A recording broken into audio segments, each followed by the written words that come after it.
The Bitcoin, Ethereum, and Blockchain Super Conference is coming to Dallas, Texas, February 16, 17, and 18 in 2018. If you know of a better way to get the latest insider knowledge about crypto, to hear directly from the top minds in this field, to interact personally with 800 fellow crypto lovers, hodlers, investors, miners, traders, developers, and founders, then I'd like to hear about it. If you don't, then you don't want to miss out. Register today for the Bitcoin, Ethereum, and Blockchain Super Conference. Go to bitcoinsuperconference.com and register today as a super early bird to get the lowest rates on tickets and hotel rooms. That's bitcoinsuperconference.com. Welcome to Almost Here, Round the Corner Future Technology podcast with Richard Jacobs. Future technologies poised to transform our lives for better or worse are the focus of this podcast. Almost Here means these technologies are now here and starting to be used, or just around the corner, from Bitcoin to artificial intelligence, 3D printing, blockchain, virtual reality, and more. Hello, this is Richard Jacobs with Future Tech Podcast. My guest today is Charles Manning, the founder and CEO of Kochava. And Kochava's project is called XCHNG, which we'll be getting into. So, Charles, how you doing? Very well. Thanks for having me. Yeah. So, I always want to start with the basics. I just want to let people know that you're coming to speak at the Bitcoin, Ethereum, and Blockchain Super Conference, February 16th to the 18th in Dallas. So, if any listener has an opportunity to come and see him in person and hear him speak, do so if you're not already signed up. But, Charles, go ahead. Tell us about Kochava and the Exchange project. What's it about? You bet. So Kochava is a 6-year-old company. We're a profitable company. We've got roughly 140 employees on the team. We have had the great benefit of being bootstrapped in building the business. And we serve leading advertisers and agencies to provide measurement and analytics for their ad campaigns so they can get a better sense of where their investments are being made in advertising and the ROI on those investments. And so what's fascinating about that is that we have customers like NBC, CBS, Turner, Disney, as well as a lot of gaming brands like Machine Zone, Big Fish, GSN, Game Show Network, and they use our technology to identify the effectiveness of their spend. And this is something that is a very common need within the advertising space because so often you spend a lot of money on advertising to acquire audiences that would find interest in your app or whatever product or service you're providing on the web. And a technology platform like Kochava helps give insights on how effective that effort is. So with that as the backdrop, I personally became quite interested in cryptocurrencies a few years ago. And in particular, while I was interested in cryptocurrencies, I was more interested in really the blockchain framework as a construct to collapse inefficiencies within supply chains, and started thinking about really the business that we're in, which is measurement, and the fact that we are for our advertisers, we're the system of record, we're the ledger, the official ledger for those advertisers on what's really happening and what's not happening and how effective it is.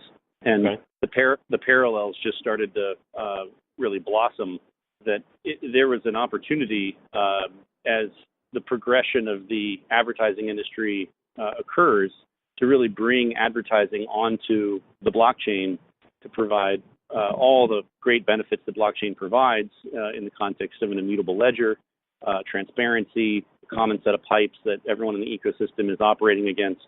And so we began building a first implementation of this brand new blockchain technology. We're not using a third-party blockchain, but we instead decided we wanted to build one from the ground up to handle really three things. One is the performance volumes that are required for advertising, in the realm of 1 million transactions a second plus, to be able to have first-class roles for the ecosystem actors that are in advertising, unlike a traditional altcoin blockchain that's really just about avoiding double spend and moving stored value from one actor to another. This one really was about the marketplace of buying and selling media and targeting that media, fulfilling that media, measuring the media, rating the actors in the process, and then ultimately having the payout. And the third was... Go ahead. Yeah, I wanted to dive into this a little bit before we get too far. So you talk about measuring results in advertising. I've been doing direct marketing for, about 9 years. Social media is the big thing. So when you say measure results, are you measuring actual purchases of products of these companies, or is it likes, or what kind of metrics do you find they're useful to measure? What do you measure? Yep. So it's really principally the core business that our advertiser is in. So it could be an app download to see that the promotion of an app results in an end consumer downloading that app and engaging with that app. But it could also be to understand the value of that audience or that individual user in the context of, are they using the app? Are they viewing content if it's a video app? Are they transacting if it's a gaming app and the audience is committing in-app purchases? Or it could be things like, ride sharing. Are they taking rides? Are they spending money? And so we look at the whole thread of the interaction of the service typically. It's not so much, call it likes or shares, although it could certainly be that in some use cases. That's pretty advanced. Yeah, I haven't heard of that. I know most advertising platforms, they just want to sell you impressions or whatever it is, and they leave you there.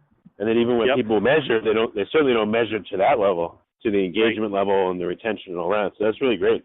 So so how does blockchain help advertisers? What data goes into your blockchain, and why is that better than just having a dashboard in Excel or having a dashboard in your proprietary software? Yep. So it's a great question, and it's a question that, as so many companies are contemplating incorporating blockchain into their products or services, it's $1 million question. Is it just a halo effect to say we're doing stuff on blockchain, or is there actually a reasonable value on why you're using blockchain per se? And I'd argue it's very much the latter. That what the blockchain represents is it solves a very big problem in advertising, in that the supply chain is very splintered. And when the supply chain is splintered and there are a lot of different actors that are kind of making their differentiation based on inter-system integration as their primary moat, what it means is that advertisers have to deal with lots of little pockets of inventory as opposed to being able to buy at scale through a common framework. And that's fundamentally why Facebook and Google have become so successful. They've perfected making it easy for advertisers to spend money on their platforms, and they've made all of the back-end stuff that's involved in making that possible invisible to the buyer of the media. So if anyone only ever spent money on Facebook and Google, we would be fine because those two companies have provided great services. But the reality is that they really represent 50% of the market, and the other 50% is lots of individual publishers that don't necessarily make their inventory available through Google and Facebook. It's made up of fraud mitigation tools to ensure that traffic is in fact real, and these are real audiences and not just click farms. It incorporates data enrichment companies so that you can do a better job targeting audiences on these disparate media sources. And that work of gluing all that together is a lot of work, and it ends up meaning that there is less ROI because there's so much inefficiency and so much money spent in all the different hops and steps. And so the principle behind Exchange is that if that's unified under a common open protocol, which you can do when you have your own blockchain, and that protocol helps you with inventory discovery, price discovery, demand discovery, and then ultimately locking down into a contract for buying and selling media, then you have something that is as easy as a Facebook and a Google for the consumer being an advertiser. But more importantly, it's done without an intermediary. It's done without a central authority who is kind of in the middle of it all, if that makes sense. So it's like a marketplace where I can go and compare advertising venues for my products side by side, essentially, right? You nailed it. An open protocol marketplace where the product is, in fact, inventory of audiences that you can buy the ability to impress upon them with ad units, whether it's an interstitial or a banner or a video or whatever else. Sounds like James Altucher has been using every single resource on your platform for months. That's a good analogy. I see that guy everywhere, every ad, every banner, every, all over the place. So yeah. There's a lot of ad spend by that group, that's for sure. But it might be a good example for people. So that's what people don't think of. Like most advertisers think, okay, I'll go on Facebook or Google, or maybe I'll use Reddit or stuff like that. But you can appear in banners on all kinds of sites. You can appear all kinds of places. Like you said, right. Video interstitials. So Altucher is a good example. It looks like he's using every advertising nook and cranny in the book to be everywhere. That's right. And once an audience is pixeled, aka tracked, then those opportunities to re-engage or to re-impress them, those audiences, becomes possible. And that is really an example of what Google and Facebook have perfected, and what has been difficult in the kind of open market of everywhere else. And so the notion here is that all of that ends up getting harnessed under a common open platform, so that really what it comes down to is cost arbitrage. Because if every nook and cranny is considered equal, then there is no premium that is necessarily dictated because it's media that's bought on Facebook. It is an open marketplace of premium. So if it's really a good audience, in fact, that's what drives it, which ultimately results in a higher yield of money for the publishers. Well, actually, I got two questions for you. One is that because you run the exchange and you go so far with your insights, let's say, I don't know, I can buy on website A and my banner is $5 per 1,000 impressions. Website B is $8 per 1,000 impressions. And I may think, oh, well, the website A is cheaper, I'll go with that. But do you guys have insight on the back end? Hey, for some reason, even though this site's more expensive, the customers that use it tend to have better back end results and more customers that actually convert from looking at a banner to becoming a customer. You nailed it. So it's a function of intent, isn't it? Like, it could be cheaper, but you get what you pay for. And so there's that example that you just described, and then there's the inverse example, which is a publisher doesn't necessarily know what they should charge, but they've got phenomenal users for what your service is, but they just don't necessarily know. And if it's on an open marketplace, then that becomes known faster. So they have the ability to charge appropriately on market-driven rates based on market-driven demands in a holistic fashion. So do you score these advertising opportunities, or would people scream at you if you didn't score them well? Or do you just have that data internally? Like, how are you going to represent that on the exchange or not? Good question. So there's really two aspects of this project. One is building the core pipes, and then the other is ensuring that as we architect the pipes, there's a place for vendors to participate and add value. And so, as an example, you don't want an open protocol to necessarily be a competitor to all the ecosystem partners. You want it to be a facilitator for the ecosystem partners to compete in whatever they add value in. And so what's I think really unique about Exchange is that it is a codification of these open protocols and these core actors that are first-class actors in the system to enable that to happen. So I'll enumerate who some of those actors are just by example. You have a buyer and a seller. So a buyer buys media, a seller sells media. And they could sell media just for their properties, or it could be an ad network who has an aggregation of properties and they're bringing it onto Exchange to monetize those properties.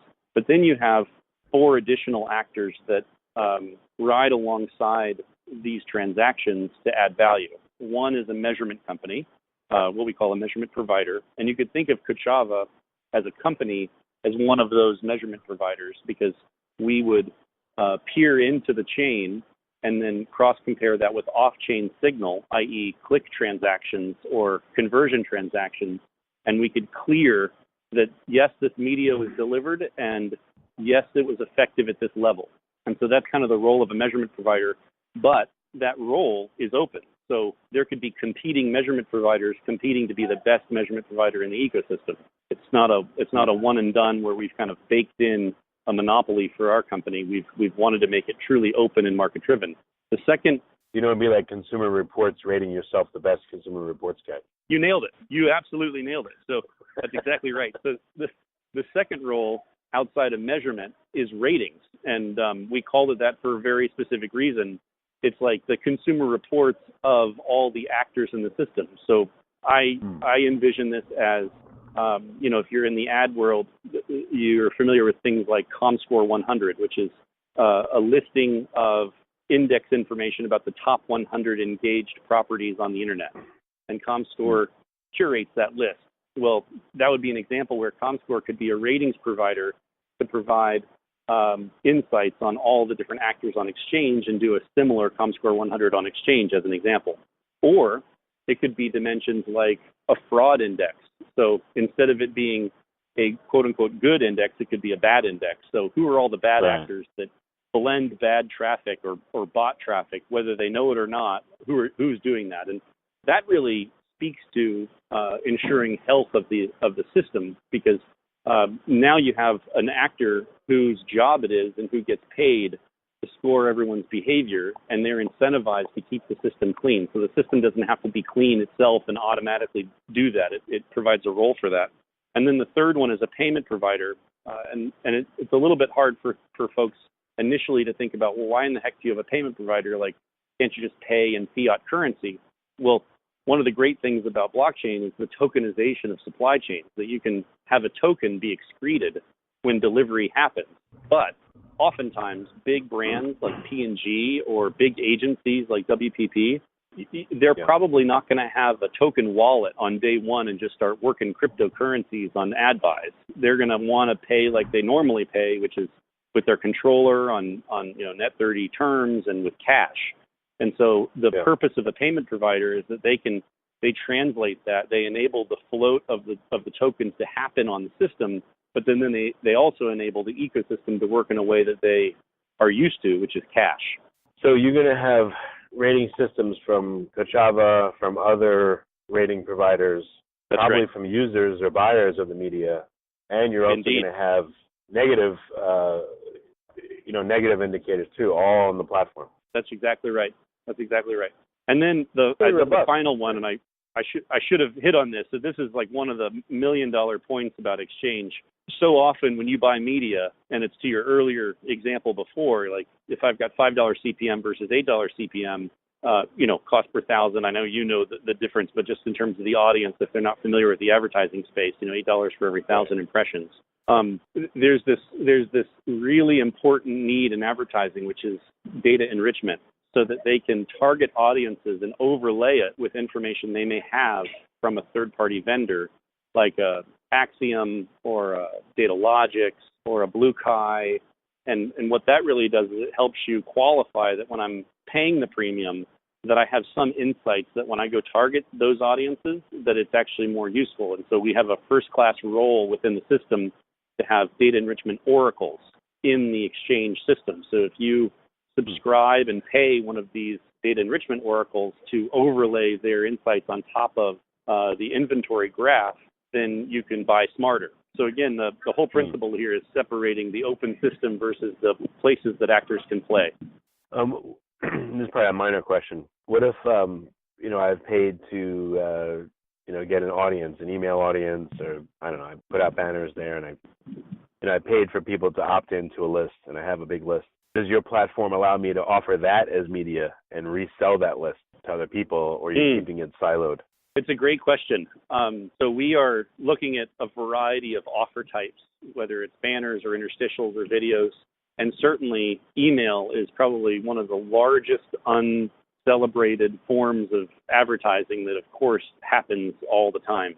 And we do have some partners that are lining up to be on our exchange blockchain who really just provide those lists, and then they do the delivery of those lists just like a clearinghouse would. And so we think that there absolutely are ways that that's going to get interfaced. We don't necessarily know how specifically, because it's not about impressions, but there's companies like Live Intent, and it's a pretty well-known company. They're close to the company, close to Kochava. We know the team there. They're really smart guys, but Live Intent powers an awful lot of email advertising campaigns, and we're certainly in discussions with them. I don't want to give the impression that they're going to be writing on our blockchain, but we're absolutely thinking about it. All right. Yeah, well, very good.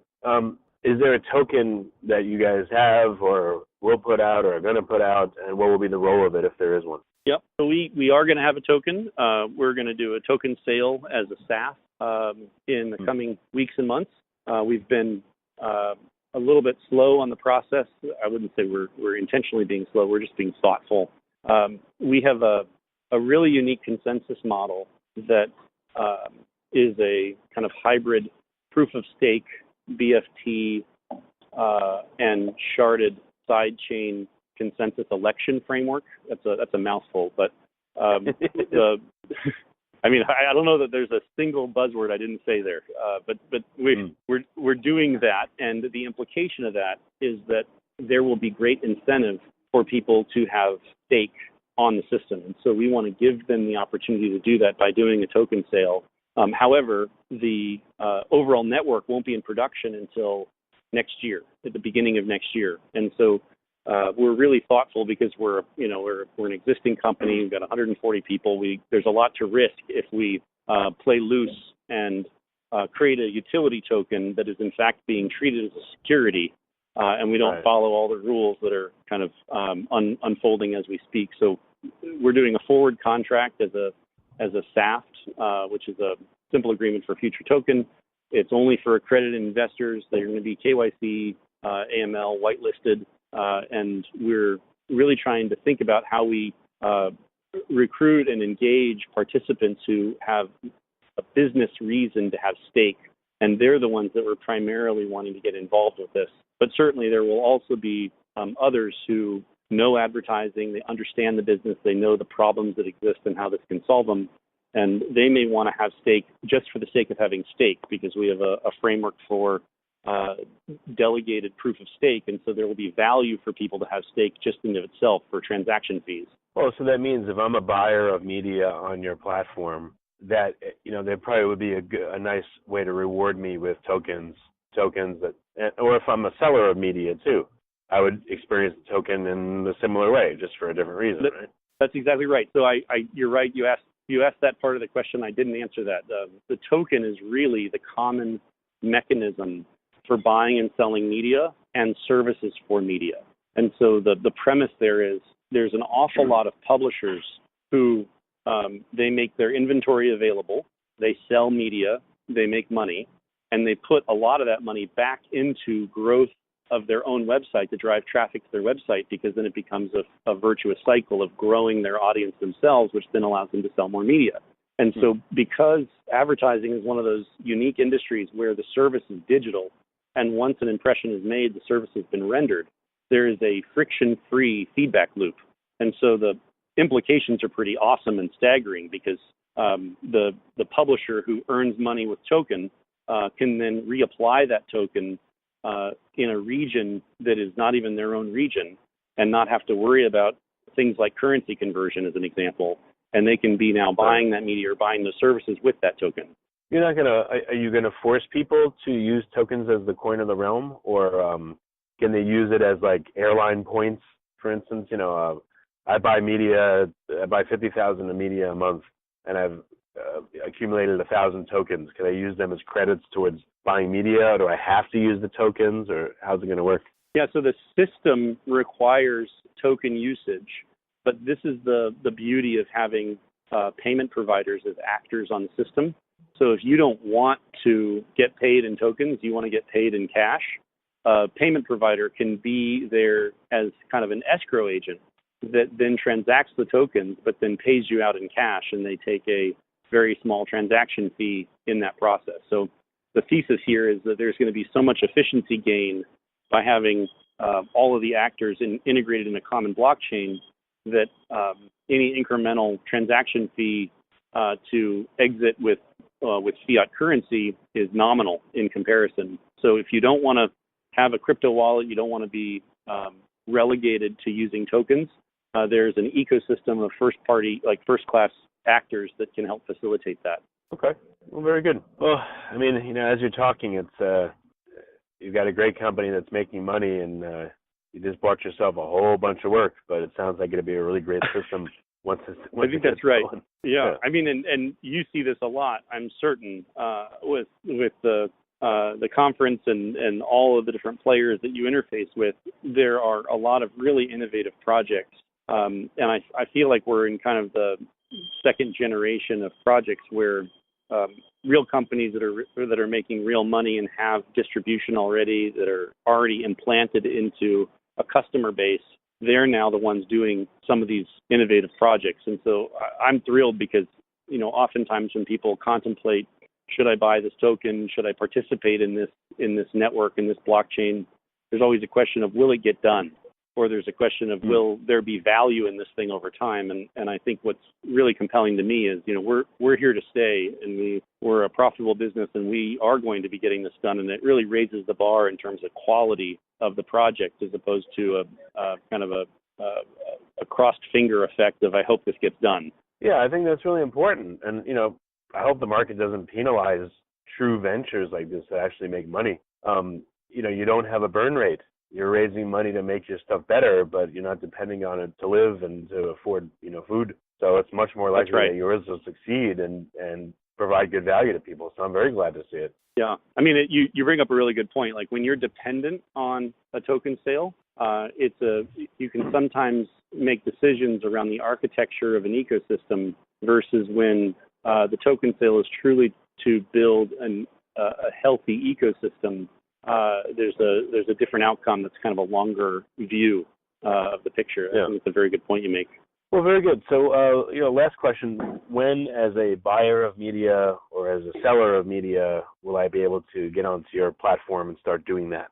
What's your roadmap look like? So, in production, it's going to be end of this year, beginning of next year. But we have a program that we call the OnExchange Program, and it's the premise is that any supplier of media, any publisher that has ads that they monetize, they can be part of our OnExchange Partner Program today, and they'll get early access to testnet and to Codebase, and they can start integrating their ad waterfall as soon as the June-July timeframe, with the intent that we have then production testing throughout the second half of this year, and then live buying and selling by the end of the year, beginning of next. Okay. Well, very good.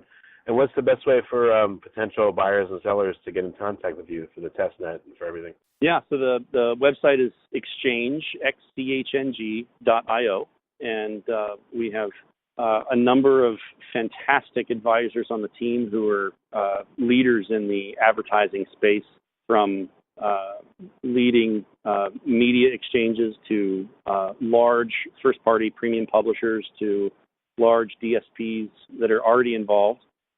We have technology partners that are already engaged, that are building technologies around these first-party actors like ratings and payment providers. So coming to the website, engaging through the inbound forms, that's how we're kind of managing that funnel. And obviously we're kicking off our Telegram group on Telegram, which is just Exchange, XCHNG.